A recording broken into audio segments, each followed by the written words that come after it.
नमस्कार, स्वागत है आपका हमारे इस विशेष समाचार बुलेटिन में। मैं हूं रमा त्यागी, मेरे साथ है दीपाली। शुरुआत कर लेते हैं हेडलाइंस के साथ। प्रधानमंत्री नरेंद्र मोदी फ्रांस के एवियन में G7 शिखर सम्मेलन के कार्य सत्र में हुए शामिल। सभी के लिए संतुलित, साझा और टिकाऊ विकास को बढ़ावा देना है विषय। बैठक से इतर पीएम मोदी का कई नेताओं के साथ द्विपक्षीय बैठकों का भी कार्यक्रम। भारत ने रक्षा उत्पादन में रचा नया कीर्तिमान। 1.7 लाख करोड़ रुपए के रिकॉर्ड स्तर पर पहुंचा। 2013-14 के मुकाबले 4 गुना वृद्धि। प्रधानमंत्री ने सराहा, कहा पिछले दशक में भारत की रक्षा क्षमताओं में आया जबरदस्त बदलाव। केंद्रीय मंत्री अश्विनी वैष्णव ने पुणे में जेविल की नई एडवांस्ड मैन्युफैक्चरिंग फैसिलिटी का किया उद्घाटन। कहा प्रधानमंत्री मोदी के नेतृत्व में भारत एक वैश्विक इलेक्ट्रॉनिक्स विनिर्माण केंद्र के रूप में हुआ विकसित। भाजपा ने राहुल गांधी पर साधा निशाना। छात्रों के नाम पर राजनीति करने का लगाया आरोप। कहा राजस्थान में गहलोत सरकार के दौरान 19 पेपर लीक होने पर क्यों चुप्पी साधे रहे राहुल गांधी। और लखनऊ में दूसरे एक दिवसीय मुकाबले में अफगानिस्तान के खिलाफ भारत मजबूत स्थिति में। कप्तान शुभमन गिल और ईशान किशन ने जड़े शतक। बड़े स्कोर की ओर team India.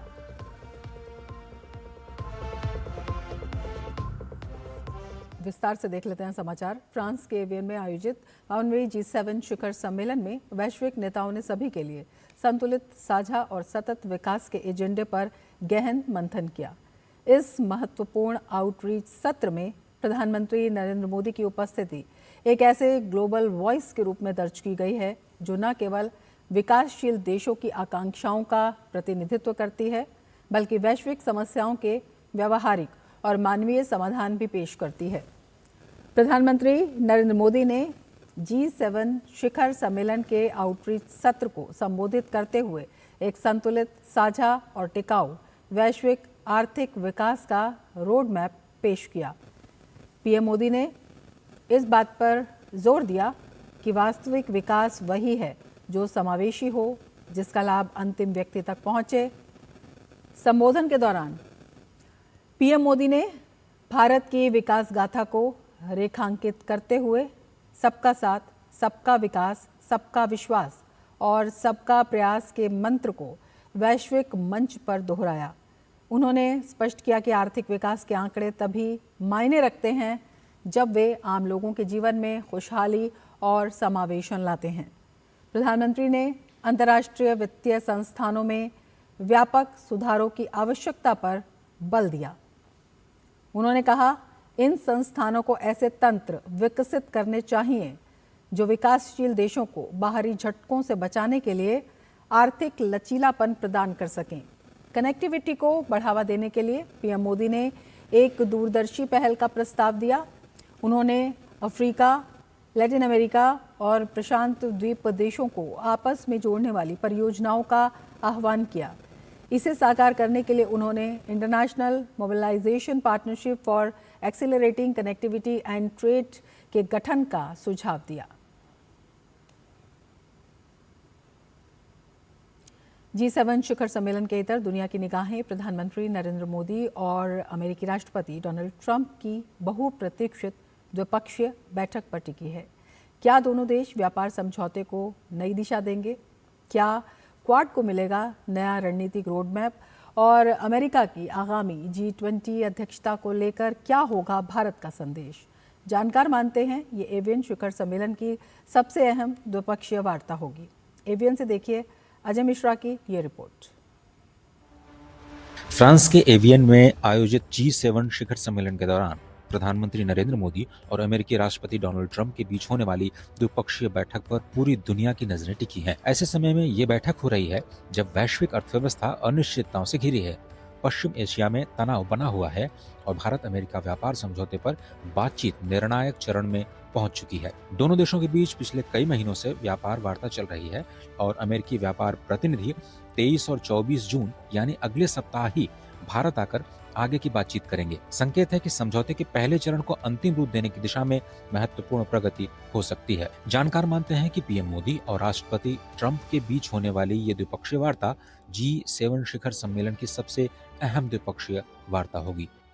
This is probably one of the most important bilaterals of the entire Evian summit.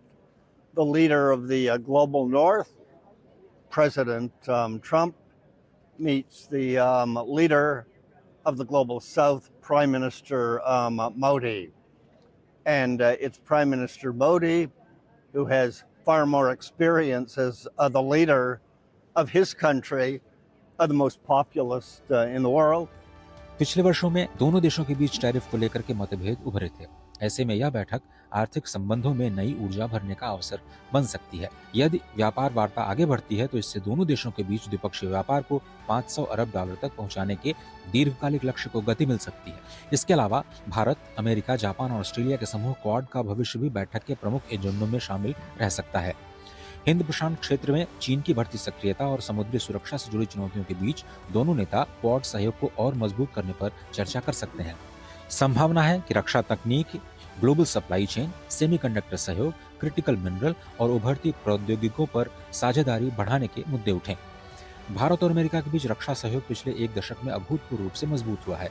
इस बैठक में रक्षा उत्पादन, ड्रोन तकनीक, जेट इंजन सहयोग और रक्षा आपूर्ति श्रृंखला को लेकर भी चर्चा हो सकती है। हाल के दिनों में पश्चिम एशिया में बढ़े तनाव और हॉर्मुज जलडमरू मध्य से जुड़े घटनाक्रमों के मद्देनजर मोदी और ट्रंप के बीच ऊर्जा सुरक्षा, तेल बाजार की स्थिरता और आपूर्ति मांगों की सुरक्षा पर भी बातचीत संभव है। अमेरिका 2027 में G20 की मेजबानी करेगा और ऐसे में वैश्विक आर्थिक शासन, विकासशील देशों की प्राथमिकताओं और बहुपक्षीय संस्थाओं में सुधार पर भारत और अमेरिका के बीच समन्वय बहुत ही महत्वपूर्ण रहेगा। एवियन में होने जा रही मोदी और ट्रंप की ये मुलाकात केवल द्विपक्षीय संबंधों तक सीमित नहीं रहने वाली, बल्कि इसका असर पूरे इंडो पैसिफिक, ऊर्जा सुरक्षा और वैश्विक आर्थिक परिदृश्य पर भी दिखाई दे सकता है। ऐसे समय में जब दुनिया तलाश कर रही है एक निश्चित परिदृश्य की, अमेरिका और भारत के बीच में होने वाला ये संवाद भविष्य की अर्थव्यवस्था को एक नई गति और एक नई दिशा देने में एक अहम मील का पत्थर साबित हो सकता है। कैमरामैन कुमार दत्ता के साथ Ajay Mishra, DD news, France, avian. Bharat का रक्षा उत्पादन वित्त वर्ष 2025-26 में रिकॉर्ड 1.78 लाख करोड़ रुपए तक पहुंच गया। ये उपलब्धि आत्मनिर्भर भारत पहल के तहत रक्षा विनिर्माण में आत्मनिर्भरता की दिशा में देश की प्रगति को दर्शाती है। रक्षा मंत्रालय के अनुसार ये अब तक का सबसे अधिक वार्षिक रक्षा उत्पादन है। रक्षा मंत्रालय के आंकड़ों के मुताबिक वित्त वर्ष 2025-26 में रक्षा उत्पादन 1.78 लाख करोड़ रुपए रहा, जो पिछले वित्त वर्ष के 1.54 लाख करोड़ रुपए की तुलना में 15.6% अधिक है। दीर्घकालिक आधार पर देखें तो वित्त वर्ष 2020-21 के 84,643 करोड़ रुपए की तुलना में उत्पादन में 110% की वृद्धि दर्ज की गई है। वहीं वित्त वर्ष 2013-14 में रक्षा उत्पादन 43,746 करोड़ रुपए था। इस प्रकार पिछले एक दशक में रक्षा उत्पादन लगभग 4 गुना बढ़ गया है, जो घरेलू रक्षा औद्योगिक क्षमता में निरंतर निवेश का परिणाम माना जा रहा है। रक्षा मंत्री राजनाथ सिंह ने इस उपलब्धि पर खुशी जताते हुए प्रधानमंत्री नरेंद्र मोदी के नेतृत्व को इसका प्रमुख कारण बताया। प्रधानमंत्री नरेंद्र मोदी ने रक्षा क्षेत्र में आए बदलाव पर प्रसन्नता जाहिर की। पीएम ने रक्षा क्षेत्र में आत्मनिर्भरता पर जानकारी साझा करते हुए सोशल मीडिया प्लेटफॉर्म X पर कहा कि पिछले दशक में भारत की रक्षा क्षमताओं में ज़बरदस्त बदलाव आया है। ये बदलाव आत्मनिर्भरता के विजन और इनोवेशन, टेक्नोलॉजी और देश में ही मैन्युफैक्चरिंग को बढ़ावा देने से संभव हुआ है। थ्रेड पिछले 12 सालों में रक्षा क्षेत्र में भारत की प्रगति की एक झलक पेश करता है, जो बताता है कि भारत ने वायु, थल और जल तीनों क्षेत्रों में अपनी रक्षा क्षमताओं को कैसे मजबूत किया है, स्वदेशी तकनीकों को आगे बढ़ाया है और आत्मनिर्भरता तथा राष्ट्रीय सुरक्षा के लिए एक मजबूत आधार तैयार किया है। बीजेपी प्रवक्ता सुधांशु त्रिवेदी ने कहा कि सरकार नीट की परीक्षा पूरी संवेदनशीलता के साथ कराने के लिए प्रतिबद्ध है, जबकि कांग्रेस इस मामले में संवेदनशीलता की जगह कुटिलता से काम ले रही है। उन्होंने सवाल किया कि परीक्षा की तैयारी के आखिरी समय में कांग्रेस अपने आयोजन से छात्रों की एकाग्रता भंग करके क्या दिखाना चाहती है। मात्र 3 दिन के बाद नीट की परीक्षा दोबारा संपन्न होने जा रही है। सारे छात्र पूर्ण मनोयोग से परीक्षा की तैयारी कर रहे हैं। सरकार पूरी संवेदनशीलता और सतर्कता के साथ इस पूरी प्रक्रिया को व्यवस्थित रूप से संपन्न करने के लिए कमर कसे हुए है। कांग्रेस पार्टी और नेता प्रतिपक्ष श्री राहुल गांधी, ऐसा प्रतीत हो रहा है कि संवेदनशीलता के स्थान पर कुटिलता का प्रयोग करते हुए दिखाई पड़ रहे हैं। जिस समय कोई भी परीक्षार्थी अंतिम चरण की तैयारी करना चाहता है, उस समय आप इस प्रकार का आयोजन करके छात्रों की एकाग्रता को भंग करके उनके मन में भय, तनाव और उत्तेजना उत्पन्न करके उन्हें मानसिक यातना क्यों देना चाह रहे हैं?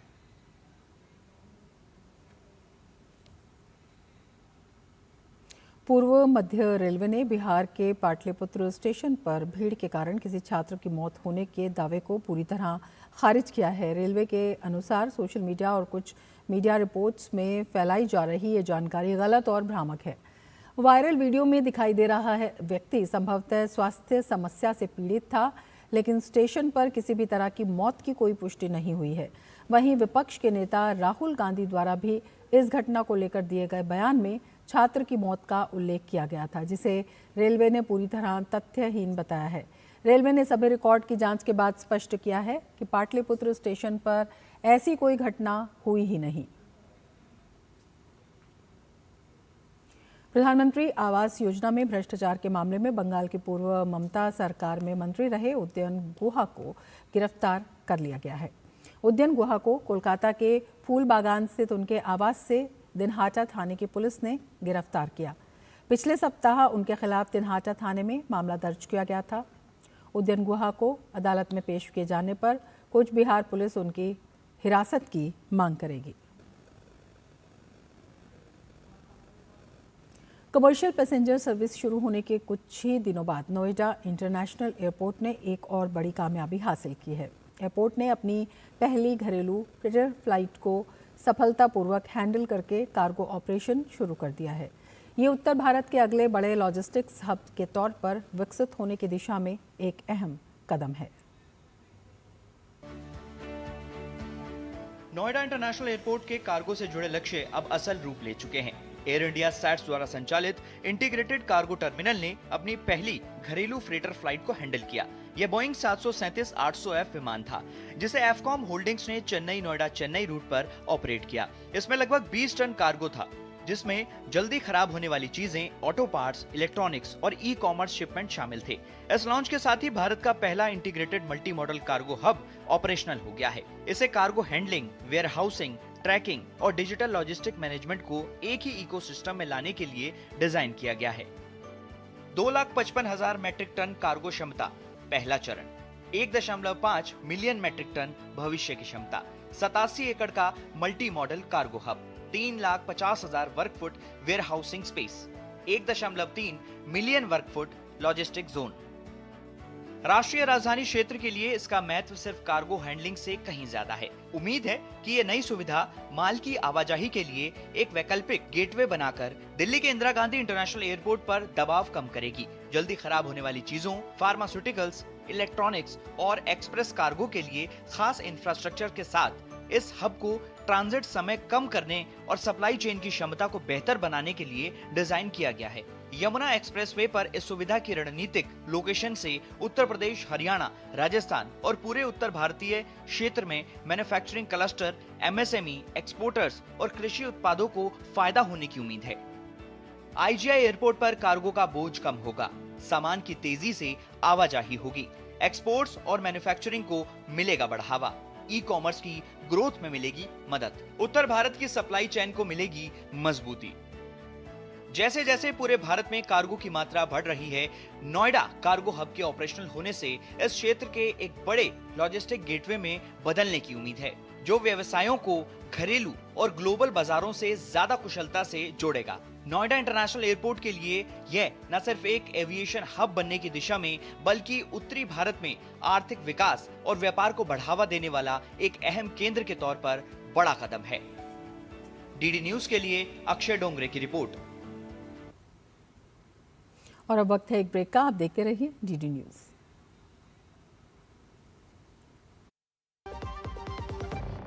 यार कैसे ले पाएंगे घर? नहीं, आज गर्मी बहुत है ना? यस, बहुत ही ज्यादा। पापा, घर खरीदने की planning is not easy. Vini, long term savings का बेस्ट प्लान बताना। LIC protection plus plan. LIC और सेविंग्स। यस, इसमें इंश्योरेंस और फंड्स दोनों में इन्वेस्ट करके गोल्स के हिसाब से सम अश्योर्ड एडजस्ट कर सकते हो। LIC protection plus plan, future insured, growth assured. जब धरती चीर कर निकलता है लोहे का पत्थर और मिलता है मोंगिया के जोश से, फिर तपता है, पिघलता है और बनता है फौलाद। अब होता है सरिया सारी खूबियों के साथ। मोंगिया स्टील, मजबूत देश का मजबूत सरिया। वीडियो लाइक करने के पैसे मिलेंगे? So easy. अनजान लिंक्स पर क्लिक मत कीजिए। RBI कहता है जानकार बनिए, सतर्क रहिए।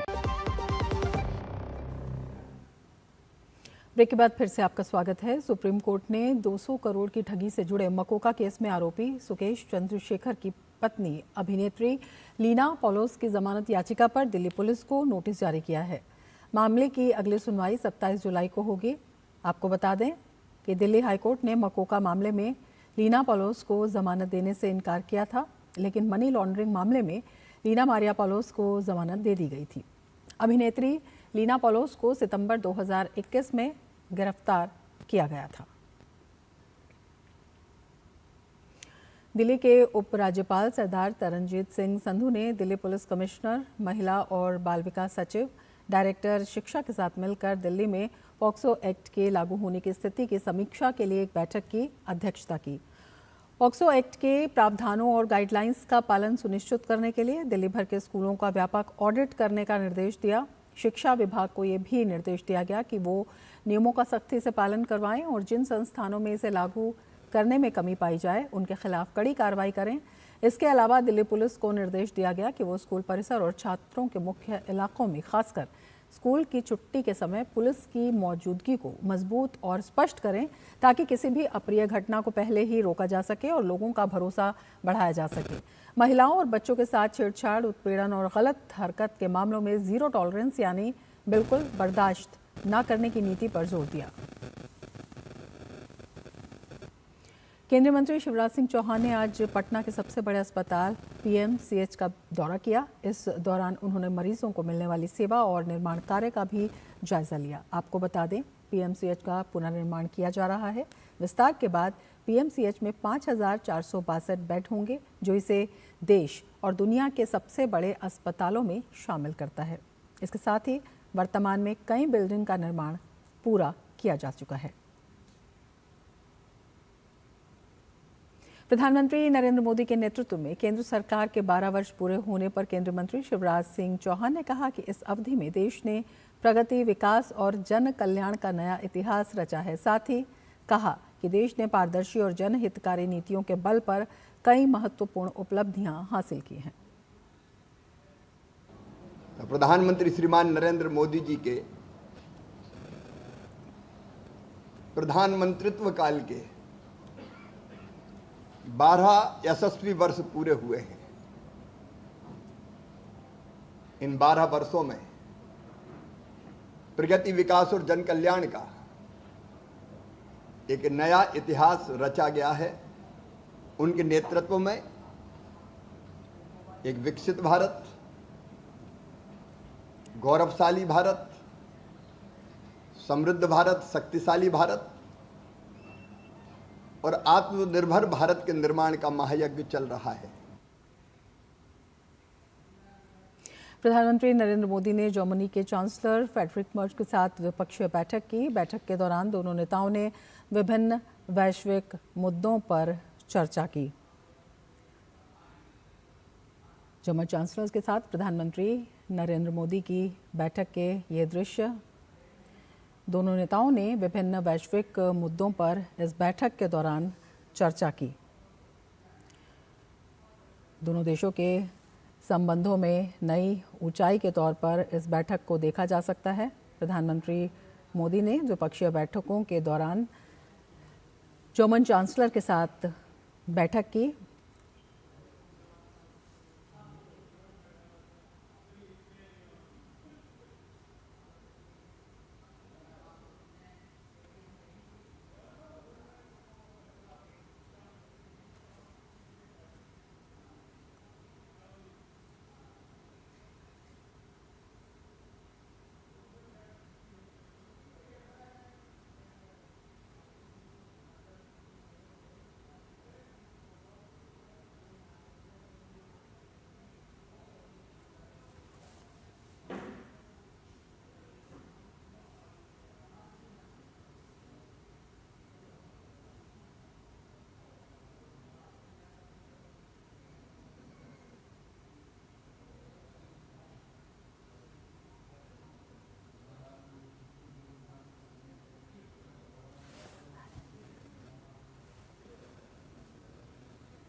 फ्रांस के एवियन में पीएम मोदी ने जर्मन चांसलर के साथ मुलाकात की। ये दृश्य आप देख रहे थे। आगे बढ़ते हैं। भाजपा सांसद प्रवीण खंडेलवाल ने मोदी सरकार के 12 वर्ष पूरे होने पर सरकार की उपलब्धियों को गिनाया। उन्होंने कहा कि पिछले 12 वर्षों में दिल्ली में इंफ्रास्ट्रक्चर और विकास कार्यों को नई गति मिली है, जिससे राजधानी की कनेक्टिविटी और सुविधाओं में उल्लेखनीय सुधार हुआ है।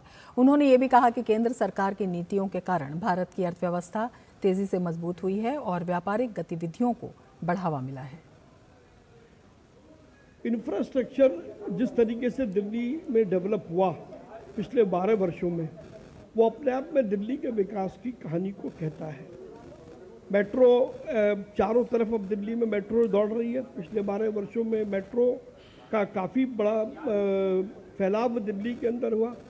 इसके साथ साथ जो और हमारे इंस्टीट्यूशंस हैं उनकी वर्किंग को स्ट्रीमलाइन किया गया। फिर चाहे वो स्वास्थ्य का क्षेत्र हो, चाहे वो शिक्षा का क्षेत्र हो, या वो आर्थिक क्षेत्र हो या व्यापारिक क्षेत्र हो, हर क्षेत्र में 12 वर्षों के अंदर प्रधानमंत्री नरेंद्र मोदी के प्रयासों से दिल्ली में अभूतपूर्व विकास हुआ है। अंतर्राष्ट्रीय योग दिवस 2026 के उपलक्ष्य में दक्षिण अफ्रीका में योग और भारतीय सांस्कृतिक विरासत के प्रचार प्रसार के उद्देश्य से जोहानिसबर्ग स्थित भारतीय वाणिज्य दूतावास ने लेंसप्रूट के लोवेल्ट नेशनल बॉटनिकल गार्डन में एक भव्य गार्डन रेजर योग सत्र का आयोजन किया। प्राकृतिक सौंदर्य से भरपूर इस स्थल पर आयोजित कार्यक्रम में योग प्रेमियों, भारतीय समुदाय के सदस्यों, स्थानीय नागरिकों तथा विभिन्न संगठनों के प्रतिनिधियों ने उत्साहपूर्वक भाग लिया। मुंबई के वर्ली कोस्टल साइकिल ट्रैक पर फिटनेस और स्वास्थ्य का संदेश देते हुए केंद्रीय युवा मामले एवं खेल मंत्री मनसुख मांडविया ने fit India cyclothon cycling by the sea का नेतृत्व किया। अंतर्राष्ट्रीय योग दिवस से पहले आयोजित इस विशेष कार्यक्रम में करीब 250 साइकिलिस्ट शामिल हुए। फिट इंडिया मूवमेंट के तहत आयोजित इस पहल का उद्देश्य लोगों को सक्रिय और स्वस्थ जीवन शैली अपनाने के लिए प्रेरित करना है। ये आयोजन 21 जून को मनाए जाने वाले अंतर्राष्ट्रीय योग दिवस के लिए भी जन जागरूकता बढ़ाने का माध्यम है। इसके साथ ही इस बुलेटिन में फिलहाल इतना ही। नमस्कार।